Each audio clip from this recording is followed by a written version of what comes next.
सभी को coat coat बार प्रणाम करते हैं।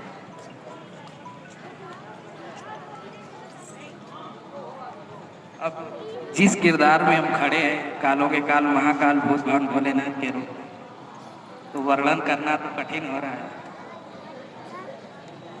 कुछ कह नहीं पाएंगे क्योंकि भगवान शंकर अथाह सागर है और हमारा ये शरीर जो है नाश्वर है। इसमें अगर ये किसी ईश्वर का आशीर्वाद होता है तभी कुछ कोई कर पाता है, अन्यथा कुछ नहीं कर पाता है।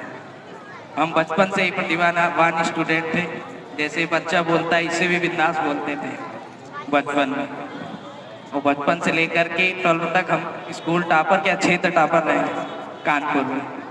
उसके बाद में दिल्ली कानपुर IIT से थे, वहाँ पर भी परफॉर्मेंस अच्छा चलता था। उसके बाद एयरफोर्स में गए, वहाँ से परफॉर्मेंस ठीक था, वहाँ से भी कार्य छोड़ दिए। उसके बाद में दिल्ली में रहे, कुछ साल तैयारी की UPSC की, SDM पोस्ट पर राजस्थान पहुँचे। वहाँ पर से भी आकर के अब छोड़ करके फिर UPSC में जुटे हैं। 4 टाइम्स UPSC इंटरव्यू दिए और अभी सफलता नहीं मिली, इसलिए क्लास स्टार्ट किए हैं सैजनवा में UPSC के स्टूडेंट के लिए तथा वनडे के। हम चाहते हैं हम बने, सब बने। हमारे जितने प्यारे, हम 2014 में स्कूल में होस्ट किया करते थे। हमारे जीजा जी का इंटर कॉलेज है बहुत बड़ा, KSBT inter college Sarwankhera Kanpur Dehat. तो वहाँ पर हम ही मंचन करते थे क्योंकि बचपन से ही सिखाया जाता है। जब किसी मंजिल को छूना हो, आसमान जाना हो, तो बचपन से ही नींव मजबूत रखनी चाहिए।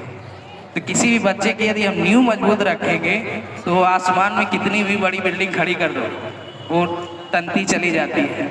हमने अभी सैजनवा में 5 फ्लोर की बिल्डिंग बनवाई है। नीचे बहुत तगड़ा इंफ्रास्ट्रक्चर बनवाया था जिसपे हमने कम से कम 6 टन सरिया लगा दिया, क्योंकि ऊपर कितनी भी मंजिल अगर हम खड़ी कर देंगे बिना पिलर के तो आबाद खड़ी रहेगी। तो जब किसी बच्चे की नींव डालना हो तो बचपन से ही इसी प्री से ही उनको मॉडिफाई किया जाता है। क्योंकि इथिक्स, इंटीग्रिटी और एप्टीट्यूड हम पढ़ाते हैं, नीति शास्त्र, अभिरुचि और अभिक्षमता। तो उसी में अभिक्षमता एक शब्द है। अभिक्षमता क्या होती है? अभिरुचि तो जन्मजात होती है, अभिक्षमता जो है अर्जित की जाती है। अर्जित कैसे की जाती है? टीचरों, गुरुओं और किसी गाइडलाइन के आधार से तो अर्जित करना पड़ता है। उसको डाला जाता है शिक्षकों के द्वारा, समाज के द्वारा, बड़े बड़े राजनेताओं के द्वारा ये डाला जाता है, तब हम लोग सीखते हैं। अगर हम लोग कुछ करना चाहें, उसके लिए प्रतिबद्ध हो जाए, दृढ़ निश्चय हो जाए, तभी हम कुछ कर सकते हैं।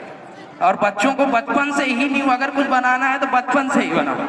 क्योंकि 10 के बाद, 11वीं 12वीं के बाद अगर बच्चे को कुछ डालोगे तो बहुत लंबा टाइम ले लेता है, फिर वो कुछ कर नहीं पाता है। अगर उसको कुछ बहुत बड़ा बनाना है तो बचपन से ही बच्चे जो छोटे छोटे आ रहे हैं, परफॉर्मेंस कर रहे हैं, इनमें प्रतिभा है, भारत का भविष्य छुपा हुआ है।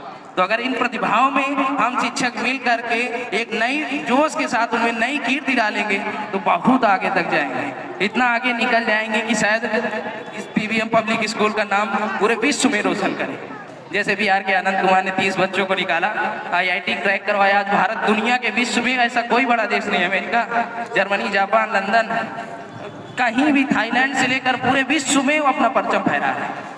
तो हमारा कहना यही है बच्चों से कि बच्चे भी का कर्म है कि अभिवादन शीलस्य नित्यम वृद्धो विचत्वारितस्य वर्धन्ते आयुर्विद्या यशोवर। अगर हम लोग अभिवादन करते रहेंगे अपने गुरुओं का, और गुरु भी उतनी ही निष्ठा के साथ आशीर्वाद बना करके बच्चों को ज्ञान वर्धन कराएंगे तो बहुत ऊंचाइयों तक जाएंगे। यही हमारा कहना है। सरस्वती नमस्तुभ्यं वरदे कामरूपिणी विद्यारंभं करिष्यामि सिद्धिर्भवतु मे सदा। हे माता सरस्वती, सभी बच्चों को हमारा आशीर्वाद है कि जो भी अगर दृढ़ता से पढ़ाई करेगा तो भोलेनाथ की कृपा, वो जो चाहेगा वो बनेगा। बोलो भारत माता की जय।